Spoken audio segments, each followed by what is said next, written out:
महाराष्ट्रात नगरपरिषद निवडणुकीचा हा घोळ पाहता केंद्रीय निवडणूक आयोगाने त्याची गंभीर दखल घेतल्याची सूत्रांची माहिती आहे। राज्य निवडणूक आयोगाकडून अहवाल मागवला जाणार आहे असंही कळतंय।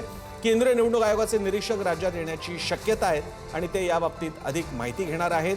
कारण या आधीच केंद्रीय निवडणूक आयोग असेल, एकूणच देशातली निवडणूक यंत्रणा असेल, ती सध्या रडाराखाली आहे, टीकेचे वार झेलते। त्याची कारण एकीकडे सिस्टमॅटिक इंटेन्सिव्ह रिव्ह्यू असेल किंवा दुबार मतदारांचा मुद्दा असेल किंवा मुळात व्होट चोरीचा सुरू झालेला मुद्दा असेल, त्या पार्श्वभूमीवर महाराष्ट्रातला हा घोळात घोळ हे पाहता आता केंद्रीय निवडणूक आयोगाने महाराष्ट्रासारख्या एका मोठ्या राज्याकडे लक्ष द्यायचं ठरवलेलं आहे। आपल्याला माहित असायला हवं, आपल्याला माहितच आहे की बिहार निवडणुकीमध्ये सुद्धा अशाच प्रकारचे आरोप झाले होते, मात्र ते प्रामुख्याने मतदानासंदर्भातले मतदारांसंदर्भातले होते। आता मात्र निवडणुकीच्या नियोजनासंदर्भातले आहे। आधीच मतदानाच्या प्रक्रियेमधल्या अडचणी आणि समस्या काय कमी होत्या, आरोप काय कमी होते, आता ठरलेलं शेड्यूल, ठरलेला निवडणुकीचा कार्यक्रम सुद्धा जर का पार पडत नसेल तर त्याला काय म्हणायचं।